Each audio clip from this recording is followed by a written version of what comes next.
한 사람의 영향력이 얼마나 큰지 성경은 여러 곳에서 우리에게 말씀하고 있습니다. 여러분들이 즐겨 읽으시는 예레미야 5장 1절 말씀에 보면 하나님께서 예레미야 선지자에게 이런 말씀하셨습니다.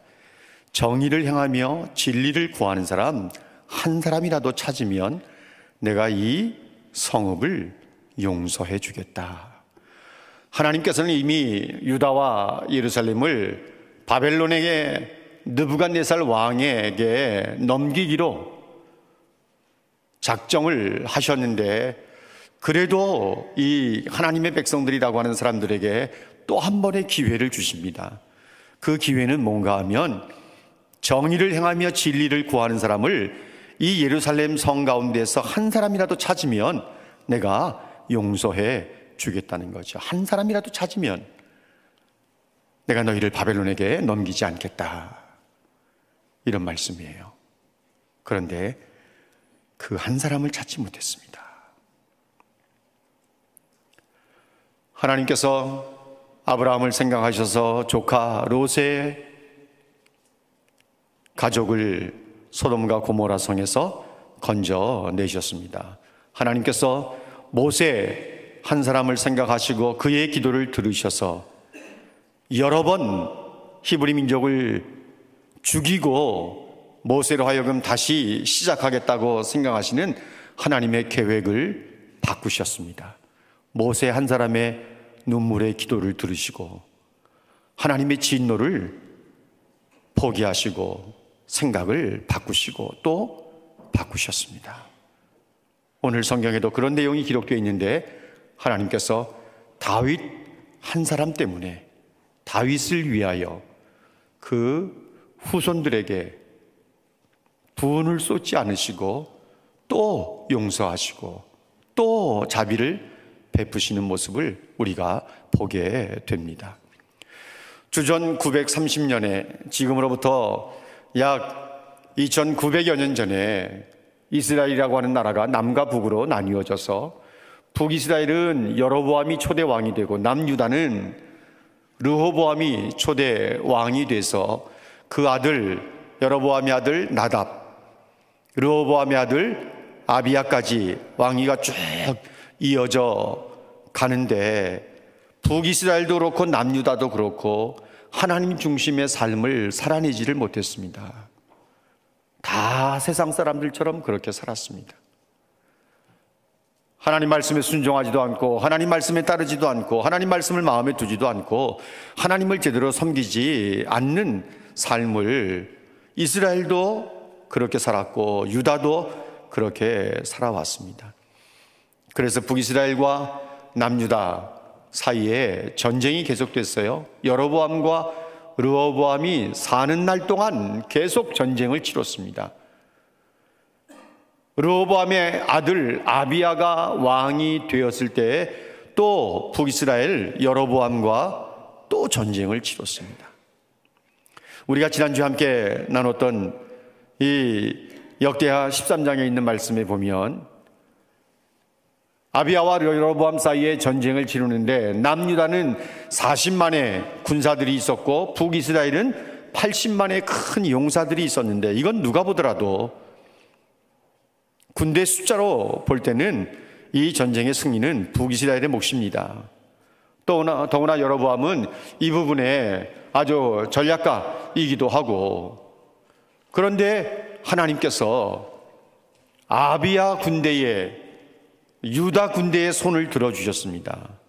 왜냐하면 아비야는 그때는 하나님을 찾는 예배 생활이 바르게 돼 있었고 하나님을 의지하는 삶을 살았기 때문이었습니다. 그가 여로보암 왕과 이스라엘의 큰 용사들을 향해서 외치는 이야기들을 우리가 다시 한번 정리해 보면, 여호와 하나님은 우리의 하나님이시다. 그 하나님이 우리와 함께 하신다. 너희는 우리를 상대해서 싸우는 것이 아니라 여호와 하나님을 상대해서 싸우는 것이다. 너희는 결단코 하나님을 이기지 못한다. 이렇게 외치는 거예요. 이건 신앙이 아니면 선포할 수 없는 내용이죠. 그런데 여로보암이 아랑곳하지 않고 복병들을 두어서 르호보암을 꼼짝달싹 못하게 만들었는데, 그런데도 르호보암과 40만의 군사들이 두려워하지 않고 하나님을 의지하면서 전쟁에 임할 때 하나님께서 그 전쟁을 르호보암의 승리로 만들어 주셨습니다.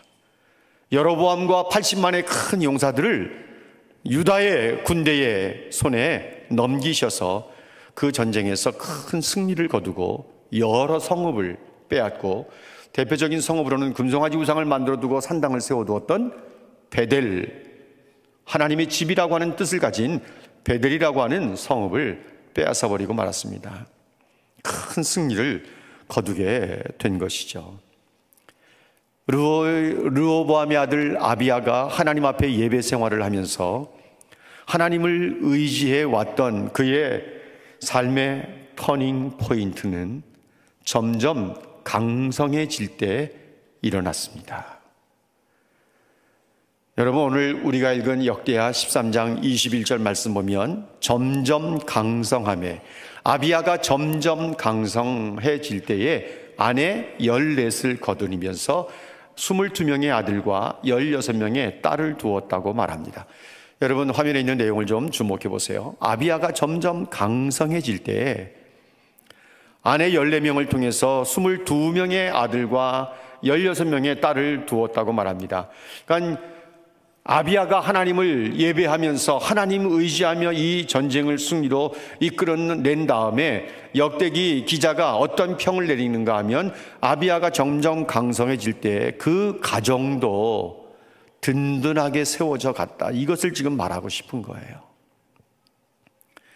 단순히 많은 아내를 두었다, 많은 딸 자식을 두었다, 이 얘기만을 하고 싶은 것이 아니라, 아비야가 강성해질 때 하나님께서 그 가정에 다산의 복을 주셨다고 하는 것도 지금 역대기 기자가 말하고 있는 거예요. 그런데 보세요, 그것이 쭉 이어졌으면 얼마나 좋을까요? 이제 오늘 우리가 읽은 열왕기상 15장에 있는 말씀으로 돌아오도록 하겠습니다. 여러분, 3절 말씀을 한번 주목해 보세요. 3절의 내용을 보면 화면에 이런 내용이 올라와 있습니다. 이 아비암이, 역대기 기자는 아비야라고 이름을 쓰고 있고 르호보암의 아들을 열왕기 기자는 아비암이라고 했는데, 우리가 기억하기 쉽게 아비야라고 하는 이름을 쓰면 좋겠다고 했습니다. 그냥 성경을 아시는 분들은 아비야와 아비암 두 개의 이름을 사용했다고 이렇게 성경 기자들의 표현이 있는 것을 기억하시면 좋을 것 같습니다. 그런데 이 아비야가 자기 아버지 르호보암이 행한 죄를 그대로 행했습니다. 그의 마음이 증조 할아버지였던 다윗의 마음과 같지 않아서 하나님 앞에서 온전하지 못했다. 이것이 이 르호보암의 아들 아비야의 삶이었습니다. 그러니까 역대하 13장 21절에서는 강성해져서 정말 가정이 든든해지는 것 같았는데, 열왕기 저자가 바라보는 이 아비야가 강성해질 때 어떻게 되어졌는가 하면, 아버지 르호보암이 범한 죄를 그대로 행하는 거예요. 그리고 증조 할아버지였던 다윗의 마음과 같지 않아서 하나님 앞에 온전하지 못했다. 이것이 아비야의 삶이었습니다. 그가 강성해질 때 변질된 거예요. 가정은 든든하게 서가는 것 같이 보였는데 그의 신앙, 하나님을 섬김, 이런 부분에서는 완전히 낙제 점수예요. 여러분, 아비야의 아버지 르호보암이 어떤 삶을 살았습니까? 열왕기상 14장 23절 말씀에 보면 모든 산이란 산에는 다 우상을 세우고, 그야말로 우상으로 도배를 시켜놨어요. 모든 산 위에 푸른 나무 아래 산당을 세우고 우상을 세우고 아세라 목상을 세우면서 그냥 남쪽 유다의 산마다 완전히 우상으로 도배를 해놨어요. 그것뿐만이 아니에요. 24절 말씀에 보면 또 그 땅에, 이 유다 땅에 곳곳에 남색하는 자가 있었다. 이것은 단순히 동성애를 말하는 것이 아니라 이 신전 안에서, 산당 안에서의 성적인 관계를 맺는 남창들을 말하는 거예요. 그들이 드리는 제사만 그들이 섬기는 신들, 이때는 이미 온갖 우상 숭배를 하고 있었기 때문에 그들이 섬기는 신들은 이 신전 안에서, 산당에서 남녀 간의 성적인 관계를 맺음으로 자신들이 섬기는 신을 흥분하게 만들고 기분을 좋게 만들어서 자신들에게 많은 복을 내려준다고 하는 이 미신을 갖고 있었기 때문에 이 유다 땅에는 남창들도 많았고 여창들도 많았고 몸을 팔면서 제사를 드리는 일들이 이 유다 땅에 많이 이루어졌던 것입니다. 그런데 이것이 누구 때 이루어졌는가 하면 르호보암 때 이루어진 거예요. 하나님께서는 가나안 땅을 정복하면서 가나안 7족속을 이스라엘 백성들 앞에서 다 죽여버리시거나 쫓아내버리셨는데, 이상하게도 이 하나님의 백성이라고 하는 사람들은 그 가나안의 문화, 가나안의 종교, 그들의 습관, 이런 것들을 그대로 배워서, 그것도 하나님 보시기에 가증스러운 일들, 그런 것들을 배워서 우상을 숭배해 왔는데, 아비야가 자기 아버지가 한 일을 그대로 본받은 거예요. 그러니 하나님의 진노를 살만하죠. 거기다가 증조할아버지 다윗의 마음과 조금도 같지 않고 하나님의 마음을 분노하게 만든 사람이 아비야였던 것입니다. 열왕기 기자의 주된 관심은 어디 있는가 하면, 그가 얼마나 전략가였기 때문에 전쟁에서 승리를 했든 경제적으로 부유하게 만들었던, 정치를 잘했던, 사실 열왕기 기자의 주된 관심은 거기에 있는 것이 아니었어요. 왕이 얼마나 개인적으로 하나님 앞에서 신앙생활을 잘하며 자기 백성들에게 선한 영향력을 미치는가, 이 부분에 포커스를 두고 이 열왕기서를 기록해 나갔던 것이거든요. 그런데 아비야는 전혀 그런 면에서는 기준에 미달이었어요. 힘이 생길 때 강성해지니까 하나님의 은혜의 길에서 벗어나 탈선하기 시작하는 것입니다. 그냥 가정이 든든하게 잘 세워지는 것처럼 하나님 앞에서의 신앙생활, 예배생활 잘했었고 하나님 의지했던 그 신앙을 꾸준히 유지했다면 참 좋았을 텐데, 아비야가 전혀 그렇게 하지 못했던 것입니다. 하나님 앞에서 일평생 순종의 길을 걸었던 할아버지 다윗과는 전혀 다른 삶을 살았던 것입니다. 그는 하나님 앞에서 온전치 못했고, 그래서 그의 통치 기간이 3년뿐이었습니다. 여러분, 왕들의 통치 기간이 정해져 있는 것 아니에요. 하나님 앞에서 그가 어떤 삶을 살았느냐에 따라서 통치 기간이 길어지기도 하고 짧아지기도 하고, 또 악한 삶을 사는데도 50년이 넘게 통치한 사람이 있는가 하면 그 가운데서 하나님의 진노를 쌓아가면서 하나님께서 이 민족을 용서할 수 없는 자리에까지 하나님의 분노를 만들어 가도록 하나님께서 그냥 이제는 포기하시고 내버려 두신 왕들도 있는 것을 우리가 열왕의 모습들 가운데서 발견하게 됩니다. 여러분, 우리는 언제든지 힘이 생길 때 조심해야 된다는 말씀 계속해서 이야기합니다. 왕들의 역사를 보면요, 약할 때는 하나님 앞에 엎드렸어요.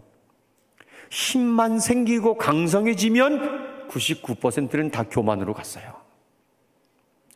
자기 힘으로 잘한 줄 아는 거죠. 자기 머리도 잘한 거 아는 거죠.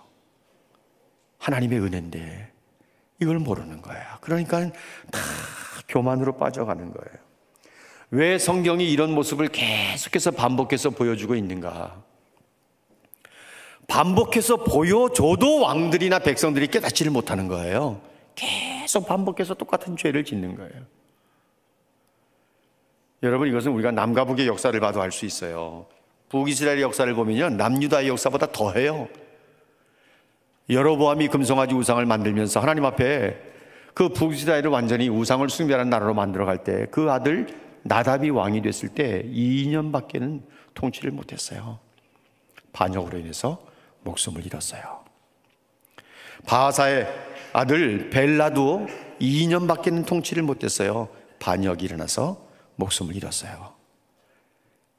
시므리 장관 시므리는요 7일 천하로 끝나버리고 말았어요. 왕권을 잡긴 잡았는데 7일 만에 죽고 물러납니다. 이게 왕들의 역사예요. 이미 몇 년 다스리기로 정해졌고 정해진 기간만 통치하는 게 아니라 하나님 앞에서의 어떤 삶의 태도를 가지느냐에 따라서 왕권의 기간이 길어지기도 하고 짧아지기도 하고 그러는 거예요. 아비야 통치 기간이 3년입니다. 하나님을 예배하고 하나님만을 의지했던 그 신앙이 꾸준히 유지되었더라면 아비야도 30년 갔을지 몰라요. 그가 병들어 죽은 것 아닙니다. 그냥 오늘 말씀에 보면 죽는 거예요.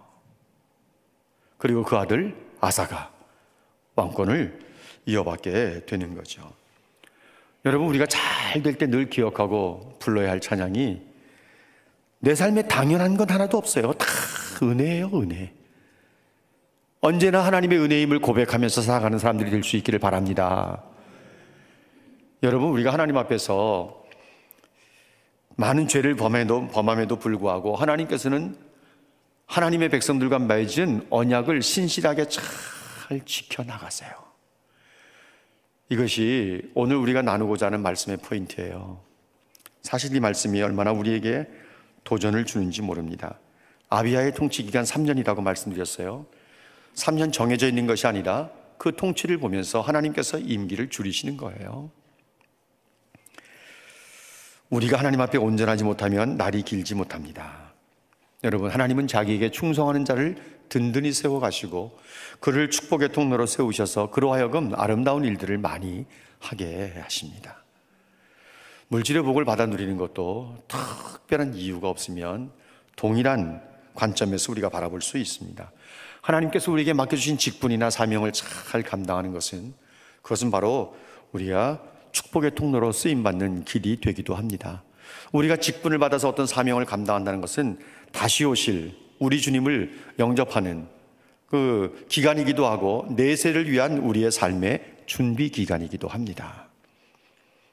그래서 저는 성도들이 연말 되면 이런저런 복잡한 생각들을 많이 하고 섬겼던 여러 가지 것들을 내려놓을 생각들을 참 많이 하고 있는데, 여러분, 거듭 말씀을 드리지만 하나님이 내게 주신 이 직분 그렇게 너무 쉽게 포기하는 것 아니고요, 너무 쉽게 팽개치는 것 아닙니다. 끝까지 갖고 계셔야 합니다. 갖고 가셔야 합니다. 하나님께 우리가 감사하는 것은 나를 충성되게 여겨서 우리에게 직분을 맡기신 거예요. 이 고백이 누구에게 이루어졌습니까? 바울에게, 영적인 아들 디모데에게 편지하면서 디모데전서 1장 12절 말씀에 나를 능하게 하신 그리스도 예수 우리 주께 내가 감사한다. 나를 충성되게 여겨서 내게 직분을 맡기셨다. 이 직분이 어떤 직분입니까? 이방인의 사도의 직분이에요. 이건 너무 바울은 행복한 거예요. 왜? 바울이 13절 이하에서 계속해서 말씀하고 있는 내용이 이거예요. 나는 핍박자였다. 폭행자였다. 나는 예수 믿는 사람들을 잡아다가 옥에 가두기도 하고 때리기도 하고 죽이는 일에 찬성했던 사람이다. 나는 하나님의 은혜를 입기에, 직분을 받기에 합당한 사람이 아니다. 그런데 하나님이 나를 능하게 만드셔서 내게 직분을 주셨으니 나는 하나님 앞에 감사할 수밖에 없다.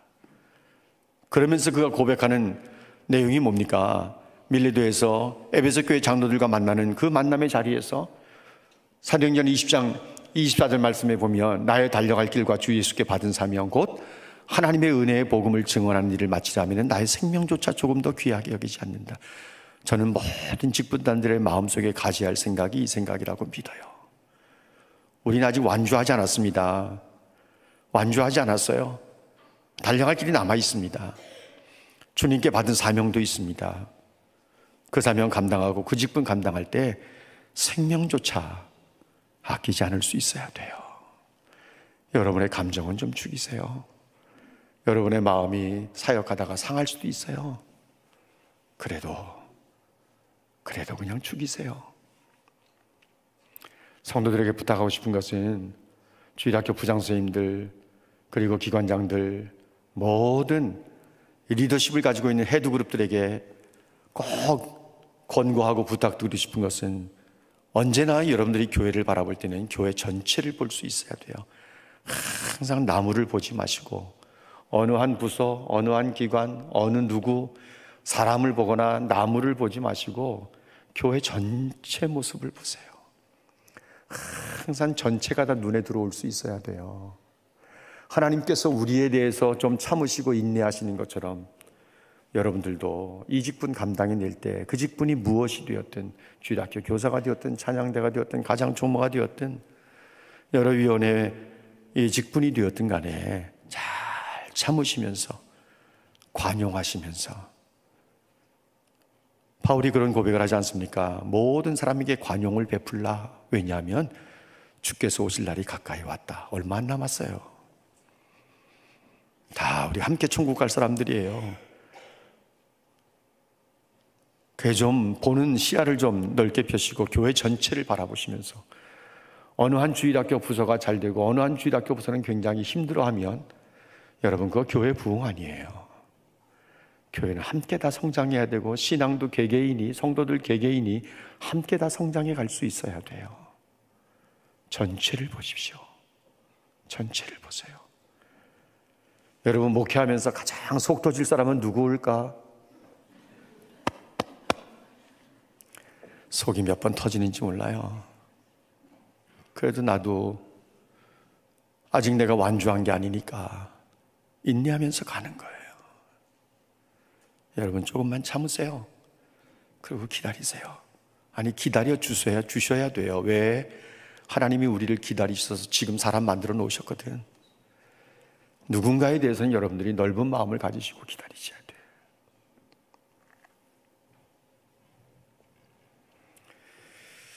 교회 안에서 새로운 부흥을 기대하면서 여러분들이 헌신의 씨앗이 되시고, 요한복음 12장 24절 말씀 우리가 잘 알지 않습니까? 우리 주님께서 하신 말씀, 내가 진실로 진실로 너희에게 이르노니 한 알의 밀이 땅에 떨어져 죽지 아니하면 한 알 그대로 있고 죽으면 많은 열매를 맺느니라. 죽으세요. 죽으세요. 감정도 다 죽이세요. 여러분, 너무 살아있지 말고 그냥 죽이세요. 주께서 일하실 겁니다. 주께서 하실 거예요.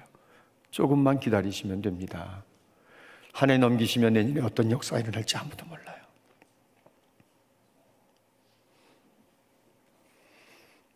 저는 다음 주에 연말 당회를 앞두고 이번 한 주간 동안 치열한 싸움을 해야 할 겁니다. 저도 죽기로 작정을 했으니까 다음 주에 보시면 제가 살아올 겁니다. 네. 교회를 위해서 여러분들 자신들이 죽으셔야 돼요. 죽어야 열매를 맺어요. 아비야가 하나님께 낙제 점수 받았어요. 그런데 하나님께서 은혜를 베푸세요. 왜요? 다윗을 위하여. 다윗을 생각하셔서 아비야에게 은혜를 베풀어 주시는 거예요. 우리 마음 같으면 아비야의 수명을 더 짧게 만들 수도 있을 것 같은데 하나님께서 참아주시는 거예요.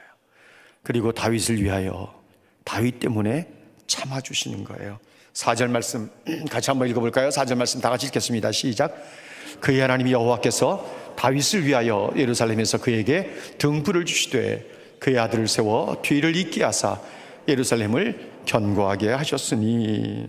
다윗이 죽은 지 벌써 60여 년의 세월이 지났습니다.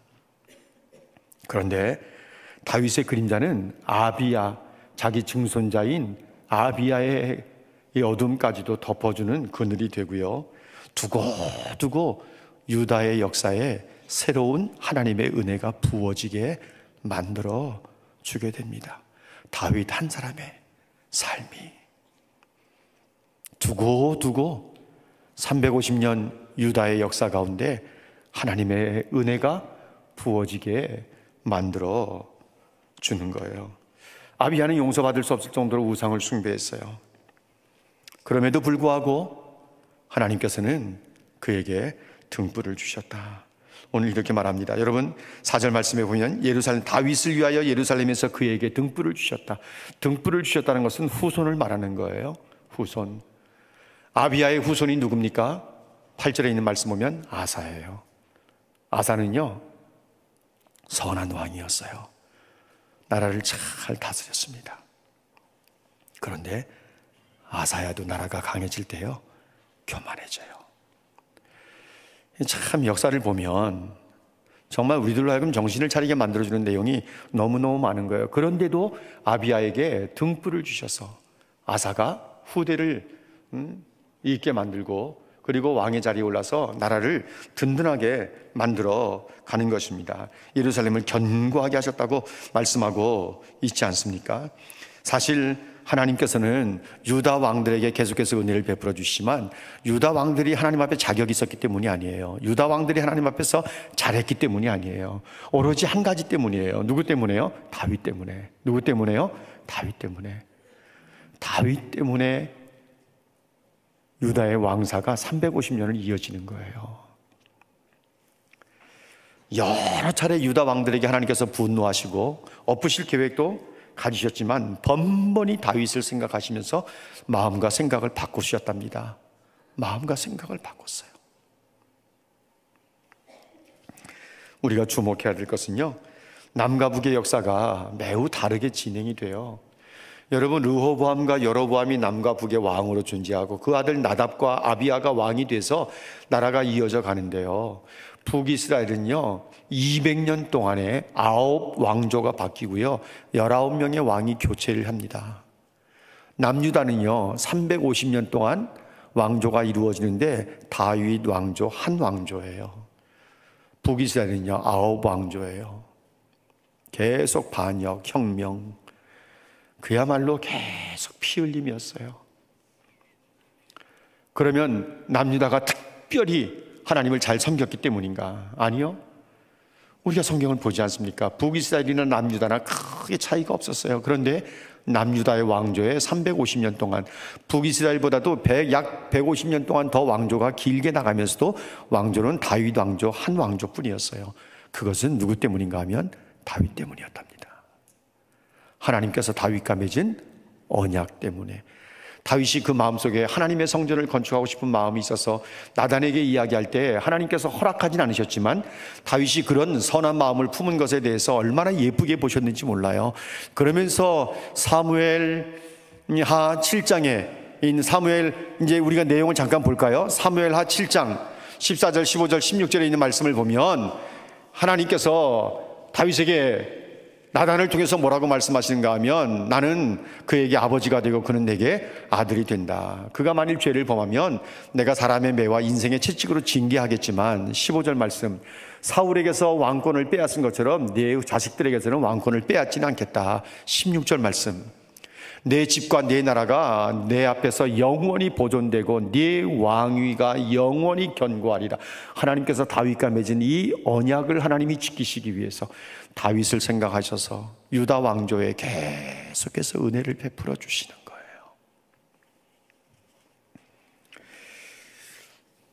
여러분, 사실은 이 언약이 우리들에게도 그대로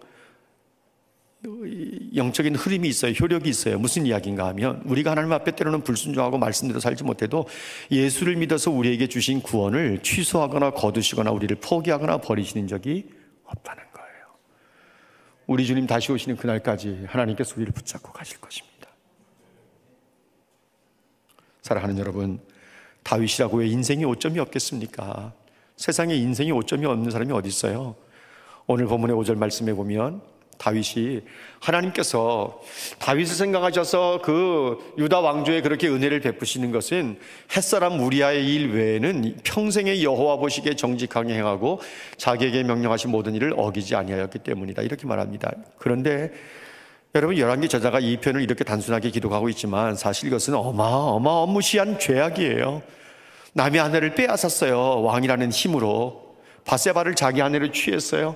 밧세바의 남편 우리아를, 밧세바가 임신한 것을 다윗이 알고 그것을 은폐하기 위해서 전쟁터에 나가 있는 우리아를 불러서 아내와 동침하도록 기회를 주고 기회를 주는데, 우리아는 충성된 신하기 때문에 자기의 상관 요압도, 자기의 동료들도, 자기의 신하들도 전쟁터에 나가서 전쟁하고 있는데 나만 어떻게 아내와 밤을 같이 할 수 있나, 그러면서 왕궁에서 그냥 잔다고요. 다윗이 불안해지기 시작한 거죠. 우리가 잘 아는 것처럼 요압에게 편지를 써서 우리아의 손에 들려보내요. 그 편지 내용이 뭡니까? 우리아를 최전선에 내보내서 죽게 하라. 우리아를 죽게 만든 사람은 암몬 족속이 아니라고요, 다윗이었어요. 여러분, 이게 한 가정을 망가뜨려 놓은 이 죄악이, 더구나 아내를 빼앗고 남편을 죽게 만든 죄악을 다윗이 범했는데 이게 가벼운 일입니까? 절대 가벼운 일이 아니에요. 그런데 열왕기 저자가 아주 간단하게 써놨어요. 우리아의 일 외에는 다윗은 하나님 앞에서 그냥 반듯하게 산 사람인 것처럼 평하고 있거든요. 근데 이렇게 말하는 근거가 있어요. 나단 선지자가 찾아와서 책망하지 않습니까? 나단 선지자가 뭐라고 말한 줄 아세요? 칼이 내 집에 영원히 떠나지 않을 것이라 그랬어요. 칼이 내 집안에서 영원히 떠나지 않을 것이다. 그러면서 하는 얘기가 뭔가 하면 내 집에 재앙이 있을 것이다. 하나님께서 내 아내를 이웃에게 주어서 백주 대낮에 내 아내를 욕보이게 될 거다. 무시무시한 하나님의 심판이 이루어질 것을 나단을 통해서 다윗이 듣고요, 밤새도록 통곡을 합니다. 시편 51편의 내용을 보면 다윗이 거기서 깨달은 내용이 뭔가 하면 하나님이 구하시는 것은 상한 심령이다. 제사를 기뻐하시는 것이 아니라 상한 마음, 하나님 앞에서 자기를 돌아보면서 회개하는 그런 마음을 하나님께서 기뻐하신다는 것을 다윗이 깨닫고, 야, 인간 정말 별거 아니구나, 아무것도 아니구나, 나도 아무것도 아니구나, 그러면서 그 가운데서 중보자 되시는 예수 그리스도를 바라보기 시작합니다. 이게 3000년 전의 사람인 다윗에게 나타나는 놀라운 신앙이에요. 하나님께서 다윗의 그 회개를 받아 주십니다. 그렇다고 해서 심판하시는 그 내용이 나타나지 않았나요? 바세바와의 낳은 큰아들, 첫아들이 병들어 죽습니다. 다윗이 금식까지 했는데 병들어 죽어요. 다윗의 자식들 사이에 성폭행이 일어납니다. 암논이 다말을 폭행하지 않습니까? 강제로. 압살롬이 배다른 형 암논을 죽여버리지 않습니까? 압살롬이 아버지를 왕의 자리에서 밀어내지 않습니까? 결국은 압살롬마저 요압에게 죽습니다. 압살롬이 왕권을 빼앗은 뒤에 모든 백성들이 다 볼 수 있는 그곳에 올라가서 자기 아버지의 후궁들 10명을 취해서 백주 대낮에 성관계를 맺습니다. 이것은 다윗의 입장에서는 하늘이 무너질 일이죠. 후궁은 압살롬의 어머니들이에요. 그런데 어머니들과 백주 대낮에 성관계를 맺습니다. 하나님께서 다윗을 치열할 정도로 징계하시는 거예요. 다윗은 하나님 앞에 이런 일들을 겪어나가면서 그 신앙이 얼마나 잘 만들어져 가기 시작하는지 모릅니다. 열왕기 기자가 바라볼 때, 그래서 이 표현을 단순하게 썼지만 이 안에는 무시무시한 내용이 담겨 있는 거예요. 다윗의 철저한 회개, 눈물에 폭풍 같은 눈물을 쏟으면서, 폭포 같은 눈물을 쏟으면서 하나님 앞에 회개하며 정신 차리면서 하나님 앞에 신앙으로 바르게 회복했던 그것을 하나님께서 귀하게 여기셨다는 것을 열왕기 기자가 말하고 있는 것입니다. 사실 절대로 가벼운 일이 아니죠. 한 가정의 아내를 빼앗고 남편을 죽게 만든 일은 절대로 가벼운 일이 아닙니다. 그럼에도 불구하고 한 사람의 신실함이 수백 년 동안 하나님의 은혜를 거두지 않게 하시고 그 민족에게, 그 왕조에 은혜를 베푸는 동력이 되었다고 하는 것은 이 시대를 살아가는 우리들에게 얼마나 감동이 되고 얼마나 도전이 되는 일인지 모릅니다. 사랑하는 여러분, 호랑이는 죽어서 가족을 남기고 사람은 죽으면 이름을 남긴다고 했는데 우리가 지금 신앙생활 어떻게 하고 있는지, 우리의 신앙은 말하기조차 부끄러운 때가 참 많이 있지만 이 부족한 신앙을 가지고 하나님 말씀에 순종해 나가면서 다윗 때문에 그 유다 왕조에 복을 주시고 은혜를 베푸시고 하나님의 진노의 계획을 또 엎으셨던 것처럼, 저는 우리 성도들의 신앙과 순종하는 삶을 통해서, 부모된 우리들의 신앙과 삶을 통해서 우리의 자녀손들이 오랜 세월 하나님의 주시는 복을 받아 누리며 살았으면 정말 좋겠습니다. 어머니의 신앙이 자식을 살리고, 아버지의 기도가 자식을 살리고, 자녀손들이 대대로 하나님이 주시는 복을 받아 누릴 수만 있다면 그것보다 귀한 것이 어디 있겠습니까? 우리가 무엇이든지 조금이라도 잘 된다고 생각하면 나 때문이 아니라 하나님의 은혜임을 아시고 그 은혜임을 고백하시면서 끝까지 하나님을 잘 섬겨나가는 하나님의 백성들이 되시기를 주님의 이름으로 축복합니다.